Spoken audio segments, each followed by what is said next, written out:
Masalah kompensasi atau inducement merupakan masalah paling penting dalam hubungan industri antara perusahaan dan pekerja atau buruh.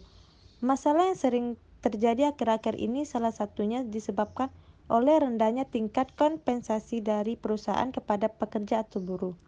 Sehingga para pekerja atau buruh melakukan protes sebagai bentuk dari ketidakpuasan mereka terhadap sikap perusahaan.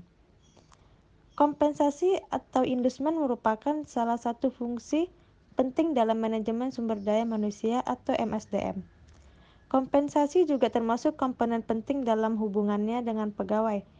Kompensasi meliputi pembayaran tunai langsung, pembayaran tidak langsung dalam bentuk manfaat pegawai, dan insentif untuk memotivasi pegawai agar bekerja keras untuk mencapai produktivitas kerja yang semakin tinggi. Pengelolaan kompensasi merupakan fungsi penting di dalam manajemen dalam sebuah organisasi dan merupakan bagian dari tanggung jawab Departemen Sumber Daya Manusia. Pengelolaan kompensasi juga merupakan upaya organisasi untuk mempertahankan sumber daya manusia sebagai komponen utama dan merupakan komponen biasanya yang paling penting. Salah satu cara untuk dapat meningkatkan produktivitas kerja pekerja adalah dengan cara menetapkan pemberian kompensasi yang adil dan layak kepada pekerja atau buruh tersebut atas prestasi kerja yang dicapai. Dengan demikian, pemberian kompensasi dalam perusahaan harus diatur dengan baik, sehingga dapat diterima oleh kedua belah pihak. Jadi, dalam mengembangkan dan menerapkan suatu sistem kompensasi tertentu, kepentingan para pekerja atau buruh mutlak untuk diperhitungkan. Para ahli ekonomi dan manajemen berbeda pendapat tentang definisi kompensasi.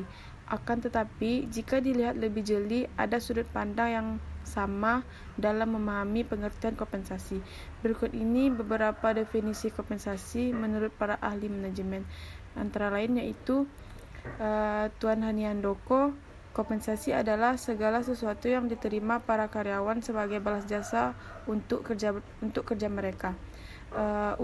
Kedua, Umar, kompensasi adalah segala sesuatu yang diterima karyawan berupa gaji, upah, insentif, bonus, premi, pengobatan, asuransi, dan lain-lain yang sejenis yang dibayar langsung oleh perusahaan.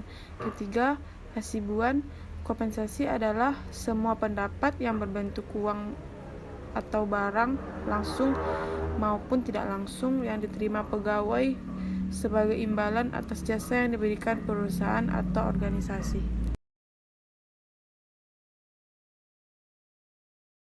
Menurut Susilo Mertoyo, menyatakan bahwa fungsi-fungsi pemberian kompensasi seperti berikut.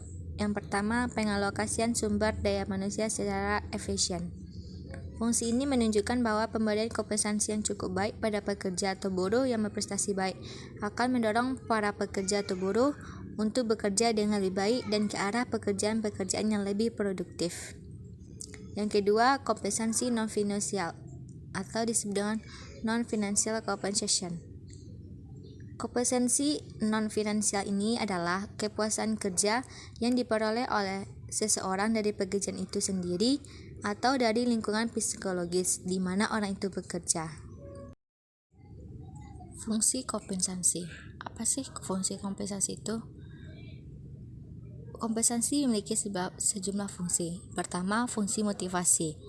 Imbalan diberikan kepada pegawai agar memotivasi kinerjanya dan mendorong kesetiaan dan rasa memiliki. Kedua, fungsi pengawasan.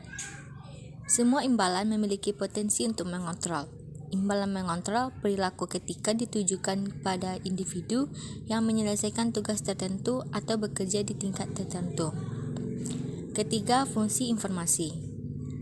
Imbalan juga menyampaikan informasi tentang keahlian atau kemampuan seseorang ketika dihubungkan dengan kinerja atau kemajuan, seperti ketika pimpinan memuji pegawai untuk mempelajari keahlian baru atau memperoleh pengetahuan baru, pengawas memberi pegawai kenaikan upah untuk bekerja di atas standar, dan orang tua membelikan anaknya mainan untuk membuat ruangan tetap bersih.